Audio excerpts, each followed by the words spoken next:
50% భారీ తగ్గింపు. చెన్నై షాపింగ్ మాల్లో ధన్తేరాస్ వేడుకలు. ఇప్పుడు శబరిమల ప్రార్థనా స్థలం అంటే దేవాలయం కదా. ఇప్పుడు మనం ఎవరింటికైనా వెళ్ళాలి, ఎవరింటికో వెళ్ళాలనుకోండి, వాళ్ళకి ఏం చేస్తాం? ఫోన్ చేస్తాం. ఇప్పుడు అవకాశాలు ఉన్నాయి కదా, ఫోన్ చేసి ఏమంటే మీ ఇంటికి వస్తున్నామని చెప్తాం. వాళ్ళ అబ్బాయి మాకు కుదరదండి ఇప్పుడు కాదంటారు. అయినా కూడా మీరు వెళ్ళదలుచుకున్నారు కాబట్టి వెళ్ళిపోతారా? వీలు కాదు కదా, వెళ్ళం కదా. అంటే ప్రాథమికమైన మర్యాదే కదా. అవును, ఎవరైనా చేసేది. ఇప్పుడు ఒక చోటకి రావద్దు అని చెప్పినప్పుడు ఎందుకు రావద్దంటున్నారు అనే దాని మీద వాదన రగడ ఎందుకు చేయాలి మనం? అదేంటి మేము రెడీ అయ్యాం, మేము రావాల్సిందే అని అనడానికి ఎట్లా వీల్లేదు కదా. ఇప్పుడు ఒక దేవాలయం అంటే ఒక వ్యక్తులు వేరును, ఒక దేవాలయము, ఇలాంటివి అనేది అందరికీ సంబంధించిన అంశాలు కదా రమగారు. నిజం. ఆ కోణంలో చూడకూడదంటారా మనం? తప్పకుండా చూడొచ్చు. ఇప్పుడు ఒక దేవాలయం ఉంది, ఒక దేవాలయంలో భగవంతుడు ఒక మూర్తిని ప్రతిష్ఠ చేశారు.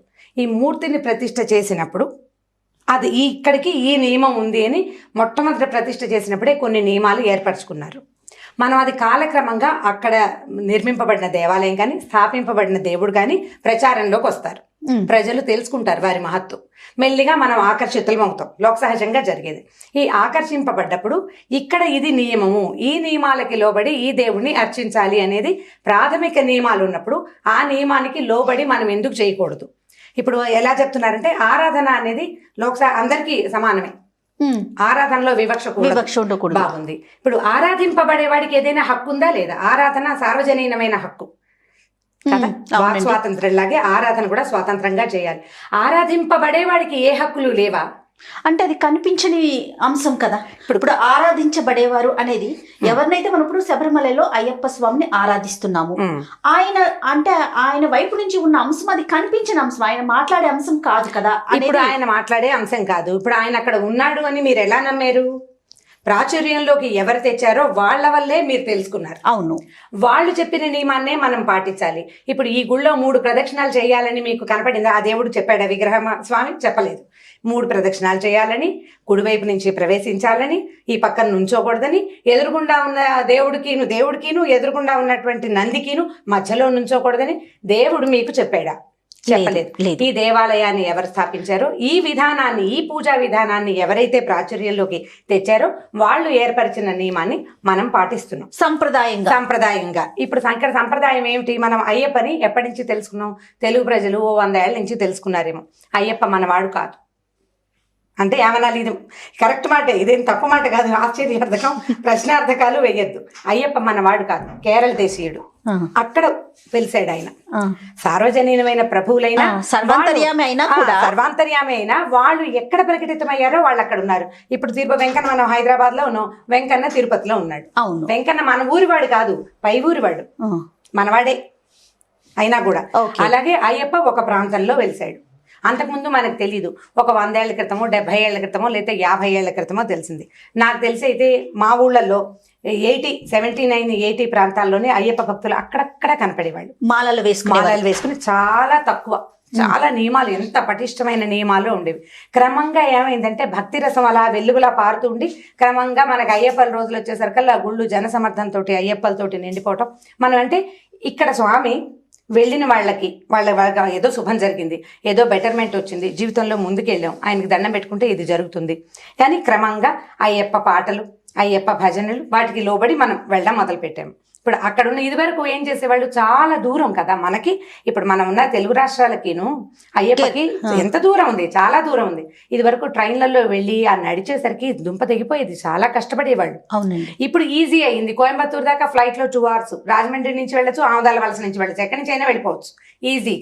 ఈజీగా వెళ్ళిపోతున్నారు. సులువుగా దర్శనం చేసుకోవడంతో జన సమర్థం పెరిగిపోయింది. ట్రాన్స్పోర్టేషన్ ఈజీ అవ్వటం వల్ల. ఇప్పుడు ఈ నియమం పెట్టారని మీరు అడుగుతున్నారు. నియమాలంటే ఏం నియమం పెట్టారు? స్త్రీలని రావద్దు అనలా, ఫలానా వయసులో రావద్దన్నారు. ఇప్పుడు ఈ ఫలానా వయసు అనగానే పీరియడ్స్ వచ్చే వయసు అని కదా మనం చెప్పుకుంటాం. ఇప్పుడు పీరియడ్స్ అంటే మైలనో, మురికెనో, అశుద్ధమనో రాకూడదనో కాదు పాయింట్. మీరు సరిగ్గా విషయంలోకి వెళ్దాం. మనం అయ్యప్పకి నియమాలు ఏమున్నాయి? సాధారణ నియమం మనకు తెలిసింది, మగవాళ్ళు ఈ మండల దీక్ష తీసుకున్న పురుషులు ఎవరైతే వాళ్ళు 40 రోజులు ఏకభుక్తం, భూసైనం, బ్రహ్మచర్యం, స్త్రీలతోటి వాళ్ళతోటి మాట్లాడకూడదు, ఇవేవి తగలకుండా ఉండాలి. మగవాళ్ళని కూడా ఇలా మామూలు బట్టలతోటి వచ్చేయండి అని ఒప్పుకోలే, మగవాళ్ళకు కూడా నియమం పెట్టారు. అలాగే ఆడవాళ్ళకు కూడా నియమం పెట్టారు. మగవాళ్ళకి పెట్టిన నియమం ఒకటైతే ఆడవాళ్ళకి పెట్టిన నియమం ఇంకొకటి. ఇప్పుడు మగవాళ్ళు కూడా ఏ పురుషులైతే అయ్యప్ప భక్తులు ఉన్నారో ఇవన్నీ మేము పాటించమండి, మాకు అయ్యప్ప అంటే ఇష్టం, మా దారిని మేము వెళ్తామని మామూలు ప్యాంటు చొక్కా వేసుకుంటే రానిస్తున్నారా? రానియడం లేదు. ఈ 40 రోజుల మండల దీక్షలో వీళ్ళు చెప్పులు వేసుకోకూడదు, ఏ దురభ్యాసాలని అంటకూడదు.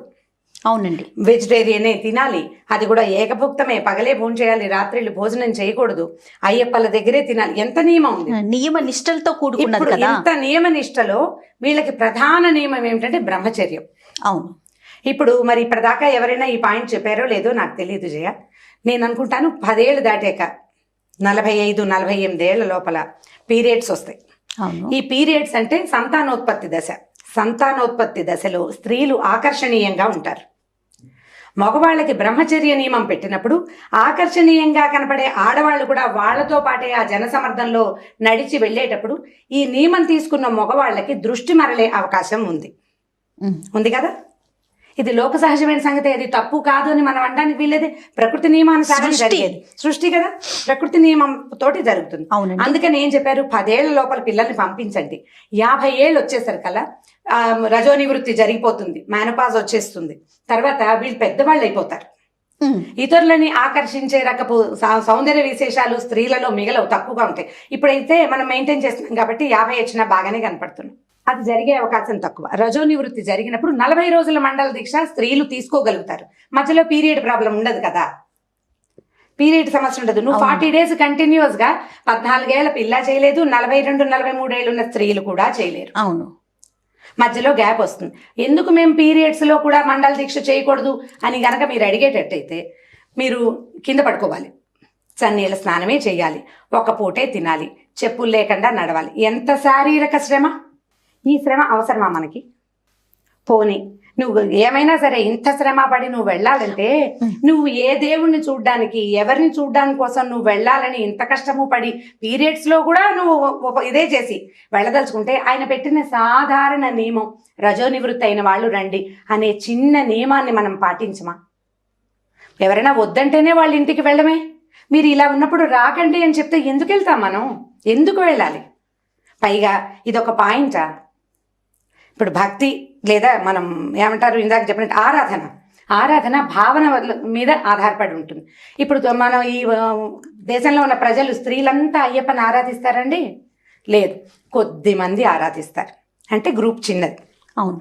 ఇందులో కూడా స్వామికి ఏ నియమం ఉందో ఆ నియమాన్ని గౌరవించాలనే విధానం ఉన్న వాళ్ళు ఖచ్చితంగా పెద్ద గ్రూపే ఉంది. నీకు నియమం ఉండు, నిష్ట ఉండడు, నీ ఏడుపు నువ్వేడు, నేను నిన్ను చూడాల్సిందే, నీ దగ్గరికి రావాల్సిందే అనే దాన్ని మనం భక్తి అంటామా, నియమం అంటామా, ఆరాధన అంటామా? దాన్ని ధిక్కరింపు, ధిక్కారం. నీ మాట నేను వినను అని అనేటప్పుడు నీకు ఆయన్ని చూసే హక్కు ఎలా ఉంటుందో చెప్పు. ఇది ఎక్కడ ఆరాధన అయింది? ఆరాధన అంటే లోబడి ఉండటం, దిగి ఉండటం, మన ప్రాణాలని ప్రభు చెంత, స్వామి పాదాల చెంత పెట్టడం. నువ్వు సాధారణ నియమమే పాటించదే, ఇక నువ్వు ఎక్కడ దిగావు, ఎక్కడ లొంగావు? ఇక్కడ హక్కుల గురించి మాట్లాడటానికి అవకాశమే ఉండకూడదు అంటారా? హక్కు లేదు ఇక్కడ, హక్కు గురించి మాట్లాడడానికి అవకాశమే లేదు. నీకు హక్కు ఉంది, స్త్రీలకి హక్కులు ఉన్నాయి. ఎక్కడున్నాయి? బతికే హక్కు కావాలి స్త్రీలకి, దానికోసం పోరాడండి. ఇప్పుడు ఇంత పోరాట పటిమ చూపించారు, ఏమైనా సరే స్త్రీలు వెళ్లాల్సిందేనని. ఆడపిల్లలకి బతికే హక్కు లేదా? కొంతకాలం క్రితం 3 ఆడపిల్లల్ని పరమ దురన్యాయంగా ఒక రాక్షసుడు ఒక నూతులో పడేసి చంపేసి నూతులో పడేసాడు. వాడు ఇంకా బతికే ఉన్నాడు. ఈ 3 అమ్మాయిల బతికే హక్కుని పాడు చేసిన వాడిని ఎందుకు బతికించి ఉంచాలి అని పోరాడమా మనం? దాని గురించి మాట్లాడరే. రేప్ విక్టిమ్స్ వాళ్ళకి అసలు కనీసం ఇది జరిగిందని చెప్పుకునే అవకాశం కూడా లేని దుస్థితిలో మనం ఉండి మనకి బతికే హక్కు లేదు. ఆరాధన హక్కు కావాలా? దానికోసం పోరాటమా? ఈ ఆరాధన ఎవరికి? మీరు అమ్మ ఈ పరిస్థితిలో ఉన్నప్పుడు మా ఇంటికి రాకండమ్మా అని చెప్తున్న అయ్యప్ప గారింటికి వెళ్ళవలసిందేననే. ఒక పసిబిడ్డని 7-8 నెలల చంటి పిల్లని, తల్లి పాలోదలని పసిగుడ్డుని ఒకడు నాశనం చేసి చంపేస్తే ఇమ్మీడియట్గా వాడిని కాల్చి చంపాలి అని మనం ఎందుకు అడగాం? దాని మీద ఎందుకు ఈ పోరాట పటిమ చూపించాం? మా ఇంటికి రావద్దు, ఈ పరిస్థితిలో రాకండమ్మా, దీని తర్వాత వద్దురు కానీ అని చెప్పిన వాళ్ళ ఇంటికి బలవంతంగా వెళ్ళాలా? ఎందుకు వెళ్ళాలి? బతికే హక్కుని కోల్పోదు ఓ పక్కన. ఒక పక్కన మనం బతికే హక్కును కోల్పోతున్నాం. ఎన్ని చావులు, ఎన్ని వరకట్న చావులు, ఎన్ని రేప్ కేసులు, పసిపిల్లలు 8 నెలల పిల్లల దగ్గర నుంచి 70-80 ఏళ్ల వృద్ధురాలు వరకు వదలటలేదే. రేప్ కేసు అన్న మరుక్షణం రేప్ చేసిన వాడిని ఇంకా విచారణ లేదు, వాడు ఒప్పుకున్న మరుక్షణం వాడిని కాల్చి చంపేయాలి అని మనం ఎందుకు అడగట్లేదు? మీరు అలాంటి వాటికి కనుక ఈ పోరాట పటిమ చూపిస్తే దేశం పురోగతిని సాధిస్తుంది. ఇలా తక్కువ భావన మాత్రంగానే ఆరాధన చేసే ప్రజల్లో వాళ్ళకి అందులో ఉన్నది గుంపు తక్కువ. అయ్యప్పని పూజించే జనమే దేశంలో సగం కాదు, కొంతమంది ఉన్నాం. అందులో వాళ్ళకు కొన్ని విశ్వాసాలు ఉన్నాయి. వాళ్ళ విశ్వాసాన్ని ఎందుకు పాడు చేస్తారు? మన బతికే హక్కును గురించి ఆలోచించండి. విశ్వాసాన్ని ఎందుకు చెడగొట్టాలి? అందులో మన హక్కు ఏమిటి? పైగా ఇప్పుడు స్త్రీలకి ప్రవేశార్హత లేదు అని మనం బాధపడతాం. ఇక్కడ ఇంకొక చిన్న విషయం రమ్మగారు, మామూలుగా సాధారణ దేవాలయాల విషయానికి వచ్చేసరికి మనము ఎవ్రీ మంత్ ఒక 5 రోజులు నిత్యం వెళ్లే వాళ్ళైతే ఒక 5 రోజులు వెళ్లకుండా ఉంటాం. అంటే నెలలో ఒక 5 లేదంటే 6 రోజులు వెళ్లకుండా ఉంటాం. మిగతా రోజులు ఏ ఆలయంలోకైనా మనకి ప్రవేశం ఉంది. శబరిమలైకి వచ్చేసరికి సర్టన్ ఏజ్ అంటే ఒక వయసుని నిర్ణయించడం జరిగింది. దీని వల్ల అంటే దేవుడికి మేము దూరం అవుతున్నామనో లేదా దీన్ని ఒక హక్కుగా తీసుకోవటము ఆ కోణంలో చూస్తున్నారని అనుకోవచ్చు అంటారా? ఇప్పుడు దేవుడికి దూరం అవటం అంటే దేవుడికి దగ్గరయ్యే విధానం నీకోటి చెప్పాడుగా, 10 ఏళ్ల దాకా వెళ్ళు, 50 ఏళ్ల తర్వాత రా అన్నాడు. ఏమంత ఆగలేనితనమమ్మా మనకి? ఇప్పుడు ఆయన చూడకపోతే కుదరదా? మీరు చూడ్డానికి వెళ్తున్నట్టు లేదు, భగవంతుడి మీద భక్తితో వెళ్తున్నట్లేదు. హట్ వాడిని రమ్మన్నావు, నన్ను ఎందుకు రావద్దంటావు, నేను వచ్చి తీరా. సమానత్వం కోసం పోరాడుతున్నట్లుగా. అంతే తప్పిస్తే మీ భక్తి ఏది? భక్తి ఉంటే ఆయన ఏం చెప్పాడు? ఆయన నైష్ఠిక బ్రహ్మచారిని, నేను బ్రహ్మచర్యం వహిస్తాను అని చెప్పాడు. ఒక ఆవిడ ఎవరో మాలికాపురత్తమ అమ్మవారి గుడి ఉంటుందట యువతల, అవునట, ఆమె ఆయన్ని వివాహం చేసుకోవాలని అడిగింది. ఇప్పుడు దేవాలయాలన్నీ భక్తి విశ్వాసాలకి సంబంధించినవి. ఇప్పుడు మన వెంకటేశ్వర స్వామి ఉన్నాడు, గుడి చుట్టూత ఎన్నో నమ్మకాలు, ఎన్నో విశ్వాసాలు, ఎన్నో కథలు, ఎన్నో పద్ధతులు, వాటిని పాటిస్తూనే మనం నడిపిస్తున్నాం కదా. అలా కుదరదని సంప్రదాయ వస్త్రాలు ఎందుకండి, నేను ప్యాంటు చొక్కా వేసుకెళ్తాను, లేకపోతే ఓ బికిని వేసుకెళ్తానని అంటామా మనం? అనడం లేదే. వస్త్రాలు మా జన్మ హక్కు అని మీరు ఎందుకు అడగటం లేదు కదా? ఇప్పుడు ఇందులో మన ప్రాథమిక హక్కులతో పాటు మన బాధ్యత కూడా ఉంది కదా, మనం కూడా కొంత బాధ్యత వహించాలి కదా, ఎవరికైనా ఉన్నది అది. ఇప్పుడు ఇక్కడ జరిగింది ఏంటంటే దీన్ని వద్దన్నారు, ఈ ఏజ్ నుంచి వద్దన్నారు. ఇప్పుడు మాలికాపురత్తమ సంగతి చెప్తున్నాం. ఆమె వివాహం చేసుకోమని అడిగితే ఎప్పుడైతే కన్యాస్వాములు రారో, అంటే బ్రహ్మచర్యం తీసుకుని నియమాన్ని పాటించి దేవుడి దగ్గరికి రావాలి అనే ఆలోచన ప్రజల్లో తగ్గిపోతే అప్పుడు వివాహం చేసుకుంటానన్నాడు. ఇప్పటికీ తగ్గల. ఇది వరకు 100ల్లో వెళ్ళేవాడు, ఇప్పుడు 1000ల్లో వెళ్తున్నారు కన్యాస్వాములు. ప్రతి సంవత్సరము కొత్త వాళ్ళు వెళ్తూనే ఉన్నారు. అంటే ఒక 40 రోజుల నియమానికి ఒడంబడే ఉద్దేశం ఇంకా ప్రజల్లో ఉంది. 40 రోజులు బ్రహ్మచర్యము, ఏకభుక్తము, భూశయనము, చెప్పులు లేకుండా ఉండాలి, నల్ల బట్టలే వేసుకోవాలంటే దుస్తులకు కానీ తలకి కానీ సౌందర్యానికి కానీ ఎటువంటి ఇంపార్టెన్స్ ఇవ్వకుండా వాళ్ళు ఒక చక్కటి నియమాన్ని వాళ్ళు పెట్టుకుని చేస్తున్నప్పుడు మనం ఎందుకు వీళ్ళ నియమాన్ని పాడు చేయడానికి ప్రయత్నించాలి? మనం కావాలని ప్రయత్నిస్తున్నట్టే. ఇప్పుడు పైగా ఇదొక పాయింట్ అనుకోండి, ఇవన్నీ సాధారణమైన పాయింట్లు. మెయిన్ పాయింట్ ఏంటంటే ఈ శబరిమల వెళ్ళేటప్పుడు పెద్ద పాదం చిన్న పాదం అని 2 పాదాలు. చిన్న పాదంలో దగ్గరలో తొందరగా వెళ్ళిపోతారు, అక్కడ దాకా వెళ్ళి అక్కడి నుంచి నడవటం. పెద్ద పాదం చాలా పెద్ద నడక. ఈ పెద్ద పాదము చిన్న పాదము తీసుకునేటప్పుడు అవి సాధారణమైన రోడ్లు అదిగా ఏం ఉండదు, అడవి ప్రాంతం. ఇప్పుడు ఈ అడవి ప్రాంతాల్లో ఇంతమంది గుంపులుగా వెళ్ళేటప్పుడు ఈ గుంపుల్లో స్త్రీల గుంపు కూడా ఉంటే ఏదైనా అకార్యాలు అవి జరగడానికి అవకాశం లేదా? అఘాయిత్యాలు జరిగే అవకాశం ఉంది కదా. వీళ్ళంతా భక్తులు టాక్ట్ వీళ్ళు చేయకూడదంటే ఏమి, మనకే భక్తి లేదు, మనం భక్తితోటి అయ్యప్పని చూడడానికి వెళ్తూ ఆయన చెప్పిన నియమాన్ని ఉల్లంఘించి మనం వెళ్తున్నాం. ఇప్పుడు ఇంతమంది ఉన్నప్పుడు మనుషులం కదా మనం, ఎవరైనా ఈ నియమాల్ని ఉల్లంఘించవచ్చు. ఈ ప్రమాదాలకు ఎందుకు లోబడాలి మనం? ఈ అవకాశాన్ని ఎందుకు, దీన్ని తప్పించుకోవచ్చు కదా, ఇక్కడి నుంచి తప్పించుకోవచ్చు కదా. ఇప్పుడు ఇవన్నీ సింపుల్ మ్యాటర్సే చేయ, మనం ఎందుకు దీన్ని క్లమ్జీగా చేసుకుంటున్నామో నాకు అసలు అర్థమే కాదు. ఎందుకు ఇంత గొడవ చేస్తారు దీనికి? ఇప్పుడు అర్ధరాత్రి పూట తిరగండి, సేఫ్టీ కాదు. ఎందుకు తిరగకూడదండి? ఎందుకు తిరగకూడదు? ఇది ఇండియా, నా ఇష్టం అంటే ప్రమాదాన్ని నువ్వు కోరి తెచ్చుకున్నట్టు కదా. ఇప్పుడు నీ నడక నువ్వు వెళ్ళటం పట్ల నీకు అధికారం ఉన్నట్టు ఇతరుల మీద మనకే అధికారం ఉండదు. వాళ్ళు ఎలా బిహేవ్ చేస్తారనేది వాడి తాలూకు మనస్తత్వాన్ని బట్టి, వాడి పరిస్థితిని బట్టి ఉంటుంది. అలాంటి పరిస్థితుల్లోకి లోబడకుండా మనం జాగ్రత్తగా వెళ్ళొచ్చు. జాగ్రత్తగా ఉండొచ్చు. ఇప్పుడు ఈ అయ్యప్పని సాధించాలనే పిచ్చితో పాటు ఎలాగైనా సరే అక్కడికి వెళ్లాల్సిందే. ఇప్పుడు ఇందులో పీరియడ్స్ అంటే అది మంచిది కాదని కాదు, మంచిది, దాన్ని గౌరవించాలి. ఆ వయసులో వీళ్ళని జాగ్రత్తగా ఉంచాలి. ఇంత కష్టపడి ప్రయాణం, ఇంత నియమాలు వీళ్ళకి పెట్టకూడదు.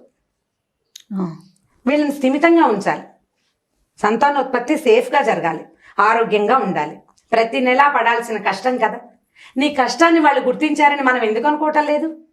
నిన్ను తీసి పక్కకి పెట్టలా, నిన్ను జాగ్రత్తగా ఉండమంటున్నారు. అది ఒక గౌరవం కింద స్వీకరించాలి, మనం స్వీకరించాము అంతే. మరి నేను రెస్ట్ తీసుకో, ఇంట్లో పక్కన కూర్చుంటే, నిన్ను మురికి చోట్లలో కూర్చోమంటే తప్పు. నేను రెస్ట్ తీసుకో, ఈ టైంలో నువ్వు పరిగెత్తక, నువ్వు అలసిపోక, నీ శరీరం పాడవుతుంది, నీ ఆరోగ్యం పాడవుతుంది. స్త్రీల ఆరోగ్యం పాడైతే వ్యవస్థ అంతా పాడైపోతుంది. తర్వాత వచ్చే సంతానం, తర్వాత తరాలు ఆరోగ్యవంతమైన స్త్రీలు ఉంటేనే కదమ్మా, లేకపోతే ఎక్కడికి వెళ్తాం? ఈ కోణంలో ఆలోచించండి. శబరిమల మీద వెళ్లాల్సిందేనంటే ఇప్పుడు దాని మీద ఇందాక మనం మాట్లాడుతూ ఆగిపోయాం. ఎలా శబరిమలలోకి స్త్రీలకు ప్రవేశం లేదు, పురుషులకి ప్రవేశం లేని దేవాలయాలు కూడా ఇండియాలో ఉన్నాయి. నాకు ఒక పేరు అయితే ప్రస్తుతం గుర్తుంది, దీని మీద కావాలంటే ఇంకొకసారి నేను మీకు చెప్తాను. మన కన్యాకుమారిలో, ఇప్పుడు కన్యాకుమారిలో ఒక దేవాలయం ఉంది అమ్మవారిది, కన్యాకుమారి నుంచి కొద్దిగా అవతలకి ఎగువకుంటుంది. అక్కడ పురుషులకి ప్రవేశం లేదు, ప్రత్యేకంగా సన్యాసులు మాత్రమే ఆ గుళ్ళోకి ప్రవేశార్హత ఉంది. అంటే మనకి అయ్యప్పకి ఆడవారికి ఎలాగో మగవారికి అలా. మళ్ళీ ఒక తేడా ఉంది. అయ్యప్ప ఆడవాళ్ళని వద్దల్లా, ఎప్పుడు వద్దని చెప్పారు? వయసు 10 నుంచి 50 వల్ల రజోని వృత్తి వరకు రావద్దు అన్నారు. రజస్సు మొదలైన దగ్గర నుంచి రజోని వృత్తి వరకు రావద్దు. 50 దాటాక మీకు పీరియడ్స్ పోయినాక వచ్చేయండి.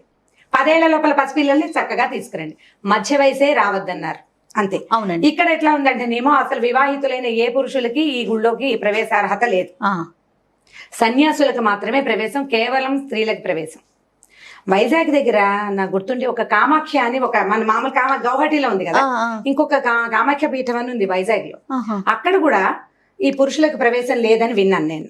క్లియర్ గా కనుక్కొని చెప్దాం. కానీ దేశంలో ఇలాంటివి ఉన్నాయి. ఇప్పుడు ఇవి కాకుండా చాలా మతాల్లో కూడా స్త్రీలకు ప్రవేశార్హత లేనివి ఉన్నాయి, చాలా ఉన్నాయి కదా, చాలా ఉన్నాయి. ఇప్పుడు మనకి కోర్టు చెప్పిన మాట కూడా అన్ని కలిపి ఒకటేసారి తేలుద్దాం.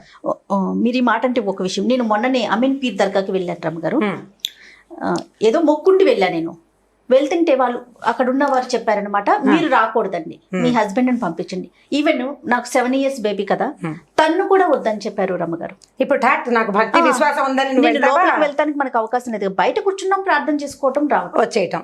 మనకి ఇప్పుడు ఆరాధన చేసుకునే అవకాశం ఉంది, చేయొచ్చు. అంత మటుకు మీ ఇంట్లో కూర్చుంటే కుదరదా? అయ్యప్ప దగ్గరికి వెళ్ళి ఆ 18 మెట్ల దగ్గర వెళ్ళి నుంచుంటేనేనా కుదురుతుందండి? భావనలే కదమ్మా ఇవన్నీ. ఒకటి. రెండో పాయింట్ ఏంటంటే అయ్యప్ప ఇలవెల్పుగా ఉండడు. అవునండి. ఎందుకంటే సంవత్సరానికి 2 నెలలు ఆయనది, పైగా ఈ మాలధారణ నియమం తోటే ఆయన నిలిచి ఉన్నాడు. అవును. మనం ఇంత ప్రాచుర్యంలోకి దేని వల్ల వచ్చాడు ఆయన? మన సంవత్సరం అంతా ఎప్పుడు పడితే అప్పుడు వెళ్ళగలిగే గుళ్ళు కాదు కదా. మన వెంకటేశ్వర స్వామి లేకుంటే ఏదో అమ్మవారిలాగా కాదు కదా, రెగ్యులర్ గా మనం వెళ్ళిపోగలిగే అవకాశం లేదు. కాకపోతే మనకి ఒక కొత్త అవకాశం ఏం దొరికింది, ఇప్పుడు తెలుగు రాట కూడా చాలా ఉన్నాయి. అయ్యప్పది దేవాలయాలు కడుతున్నారు మన చుట్టుపక్కల కూడా, ప్రతి దేవాలయంలో పెడుతున్నారు. మనకి ఇబ్బందులు లేనప్పుడు చక్కగా వెళ్ళి ఒక దర్శనం చేసుకోవచ్చు. ఇంత మటుకు వెళ్ళండి అమ్మా అంటారు, అక్కడ దాకా నిలబడి దర్శనం చేసుకోవచ్చు. అన్ని చోట్ల అదే ప్రతిమే ఉంటుంది. మీకు ఆ స్థల మహత్యమే కావాలి, ఆ స్థలమే కావాలంటే నియమానికి లోబడి తప్పకుండా వెళ్ళచ్చు. అంతేగాని వారు పెట్టుకున్న అంటే దేవాలయానికి ఉన్న నియమాన్ని కూడా పోగొట్టి చేసే ఆరాధనలో భక్తి విశ్వాసాలు అయితే లేవు. భక్తి ఉండగానే ఇప్పుడు మనం ఏం లేదు చేయాలి, ఒకళ్ళని ఫాలో అవుతున్నాం మనం, సింపుల్ మ్యాటర్. ఫాలో అయితే వాళ్ళవి అన్ని ఫాలో అవుతామా, కొన్ని ఫాలో అవుతామా? ఫాలోవర్స్ అంటే అన్ని ఫాలో అవ్వాలి, అన్ని ఫాలో అవ్వాలి. పోనీ అవన్నీ ఫాలో అవ్వవు, వాళ్ళకున్న సాధారణ నియమాన్ని కూడా నువ్వు తోసిరాజంటే నువ్వు ఫాలో అయినట్టు కాదు కదా. ఇంతే, ఇంతకంటే ఏం లేదు. ఈ అయ్యప్ప కోసం పోరాట పట్టమని ఆడపిల్లల్ని బతికించడానికి కూడా పోరాడితే బాగుంటుంది. ఇది నా ఉద్దేశం ప్యూర్లీ. ఇప్పుడు సంవత్సరం నుంచి టీవీలో ఎప్పుడు మాట్లాడినా ఇవే పాయింట్లు, ఇవే చాలా చర్చల్లో చూస్తూనే ఉన్నాం. పెద్దవారు ఎంతమందో చాలా అద్భుతమైన పాయింట్లు చెప్పారు. స్త్రీలకి సమాన హక్కు కావాలి, అన్నిట్లలోనూ కావాలి, నియమానికి లోబడి సమాన హక్కులు కావాలి. సమాన హక్కులు కావాలంటే మనం ఏం చేస్తున్నాం, 33% ఆడపిల్లలకి మనకి రిజర్వేషన్ మాకు వద్దని మనం వద్దంటల మనం రిజర్వేషన్ తీసుకుంటున్నాం. స్త్రీలను గౌరవించడం మన సాంప్రదాయం. వాళ్ళకి కేటాయించిన సీట్లలో వాళ్ళనే కూర్చొని ఇద్దామంటే దాన్ని ప్రివిలేజ్గా మనం తీసుకుంటున్నాం. కదా. అవును. అది అవన్నీ ఎక్కడైనా కనపడేవి. ఆడవాళ్ళకి వేరే క్యూ, లేడీస్ క్యూ అంటే నాకు అక్కర్లేదు టాట్, వీళ్ళు మేము సమానమే, వీళ్ళతో పాటు మేము వెళ్తామని మన వంటల మన క్యూని మనం తీసుకుంటున్నాం. మన ముందు ఎవరైనా చూస్తే సార్ ఇది లేడీస్ క్యూ సార్ అట్లా నుంచోండి అని చెప్తాం. నేను కూడా చెప్తాను జయ, ఎవరైనా చెప్తారు ఇది లేడీస్ క్యూ, ఈ పక్కన నుంచోండి. ఇప్పుడు ఆడవాళ్ళకి ప్రత్యేకం అని చెప్పినప్పుడు, స్త్రీలకి ప్రత్యేకం ఈ టైంలో రండి అని చెప్పినప్పుడు చక్కగా తీసుకోండి దాన్ని. దీని మీద రగడక్కర్లేదని అనిపిస్తుంది అంతే. రైట్ రామ్ గారు, థ్యాంక్ యూ సో మచ్ అండి. ఓకే జయ, నమస్తే. నమస్తే. ఈ వీడియో కనుక మీకు నచ్చినట్లయితే లైక్ చేయండి, షేర్ చేయండి. మరిన్ని వీడియోస్ కోసం మా ఛానల్ని సబ్స్క్రైబ్ చేసుకోండి. 916 బంగారు ఆభరణాల మేకింగ్ ఛార్జీలపై ఫ్లాట్ 50% భారీ తగ్గింపు. చెన్నై షాపింగ్ మాల్లో ధన్తేరాస్ వేడుకలు.